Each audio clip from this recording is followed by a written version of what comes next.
మహబూబ్ నగర్ స్థానిక సంస్థల ఎమ్మెల్సీ ఉప ఎన్నిక కౌంటింగ్ కాసేపట్లో ప్రారంభం కానుంది. మహబూబ్ నగర్ జిల్లా కేంద్రంలోని బాలూర జూనియర్ కళాశాలలో జరగనుంది. ఏప్రిల్ మొదటి వారంలో ఫలితాలు వెలువడాల్సి ఉండగా ఈ ఫలితాలు పార్లమెంటు ఎన్నికలపై ప్రభావం చూపే అవకాశం ఉన్నదనే విజ్ఞప్తుల మేరకు ఎన్నికల కమిషన్ కౌంటింగ్ వాయిదా వేసింది.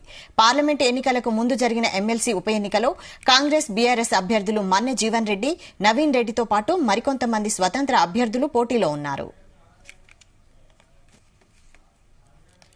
ఇదే అంశంపై ఫుల్ డీటెయిల్స్ మా ప్రతినిధి శశి అందిస్తారు. Shashi, good morning Vaishali.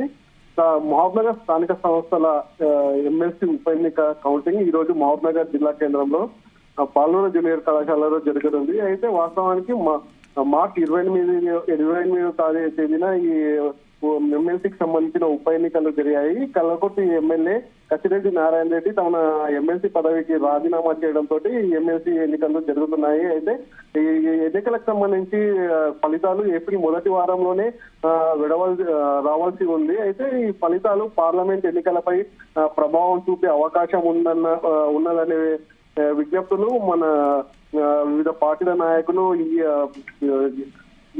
ఎన్నికల కమిషన్ కి విజ్ఞప్తులు చేయడంతో ఈ ఎన్నికలను వాయిదా వేసి ఈ రోజు ఎన్నికల ఫలితాలను కౌంటింగ్ ని మొదలు పెట్టాలని ఎన్నికల కమిషన్ చెప్పింది. అయితే ప్రస్తుతానికి ఉప ఎన్నికలలో కాంగ్రెస్ బీఆర్ఎస్ పార్టీ అభ్యర్థుల మధ్యనే పోటీ అధికంగా ఉన్నట్టుంది. కాంగ్రెస్ నుంచి మన్నె జీవన్ రెడ్డి, టీఆర్ఎస్ నుంచి నవీన్ రెడ్డి, అదే విధంగా కొంతమంది స్వతంత్ర అభ్యర్థులు కూడా దీంట్లో పోటీ చేశారు. అయితే ఇంత ఎవరు పోటీ చేసినా ఇక్కడ ప్రధాన పోటీ మాత్రం బీఆర్ఎస్ కాంగ్రెస్ అభ్యర్థుల మధ్య నువ్వా నేను అన్నట్లుగా కొనసాగుతుంది. అయితే ఎమ్మెల్సీ ఎన్నికల్లో తామే గెలుస్తామని కాంగ్రెస్ వర్గాలు చెప్తున్నాయి. కానీ అదే క్రమంలో బీఆర్ఎస్ వర్గాలు కూడా తామే గెలుస్తామన్న ధీమాలో ఉన్నాయి. అయితే చాలా మంది ఓటర్లు బీఆర్ఎస్ ప్రభుత్వంతో విసుగు చెంది తమకు ఓటు వేశారని కాంగ్రెస్ వాదనలు చెప్తున్నాయి. అయితే మొత్తంపై గెలుపు ఎవరికి అంత సులభమైనది అయితే కాదు.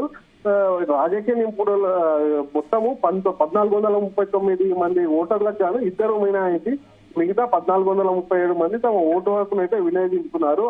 ఈ రోజు ఉదయం 8 గంటల నుంచి ఎమ్మెల్సీ ఎన్నికల కౌంటింగ్ ప్రారంభమవుతుంది. ఇది జిల్లా అధికారులు బాలూర జూనియర్ కళాశాలలో ఏర్పాట్లను పూర్తి చేయాలి. కౌంటింగ్ ప్రక్రియ ఆరంభమైన తర్వాత మొదటగా చెల్లుబాటు అయ్యే ఓట్లను గుర్తించి అందరి ఆమోదంతో అధికారులు కౌంటింగ్ ప్రక్రియను ప్రారంభిస్తారు. ఓట్లు తక్కువగా ఉన్న కారణంగా ఉదయం 11 గంటల లోపే ఫలితాలు వెలువడే అవకాశం ఉందని అధికారులు అయితే చెప్తున్నారు. మొత్తం పైన ఎమ్మెల్సీ ఉప ఎన్నికల ఉత్కంఠ ఈ రోజుతో వీడనుంది. అయితే ఈ ఉప ఎన్నికలకు సంబంధించి ఆయా పార్టీలు తమకు తగ్గట్టుగా ఎన్నికలకు ముందే మకాములు వేశారు, క్యాంపులు నిర్వహించారు. గోవా, ఊటీ, కొడైకెనాల్ తదితర ప్రాంతాలకు ఓటర్లను తరలించి క్యాంపులు నిర్వహించి తగిన ఏర్పాట్లు అయితే చేసుకున్నారు. తాము ఇరు పార్టీ వారు తమ అభ్యర్థులను గెలిపించుకునే ప్రయత్నం అయితే చేశారు. మొత్తానికి ఈ ఎన్నికలు జరిగిన తర్వాత దాదాపుగా 2 నెలల తర్వాత ఈ ఎన్నికల కౌంటింగ్ జరుగుతుంది. ఈ ఎన్నికలలో ఎవరు గెలుస్తారన్న ఆసక్తి అయితే స్థానికంగా కనిపిస్తుంది. అదేవిధంగా ఎవరైతే ఆ పోటీలో ఉన్న అభ్యర్థులు వాళ్ళలో కూడా ఆసక్తిగా కనిపిస్తుంది. మొత్తానికి అయితే కాంగ్రెస్ బీఆర్ఎస్ గెలుపు తమదే అంటూ కూడా ధీమా వ్యక్తం చేస్తున్నారు. క్రాస్ ఓటింగ్ కూడా జరిగిందన్న వాదనలు వినిపిస్తున్న క్రమంలో ఇక్కడ ఈ రోజు జరగబోయే ఎమ్మెల్సీ ఎలక్షన్లలో తీవ్ర ఉత్కంఠతనైతే రేపుకున్న పరిస్థితి ఉంది. Vaishali. Okay, thank you Shashi.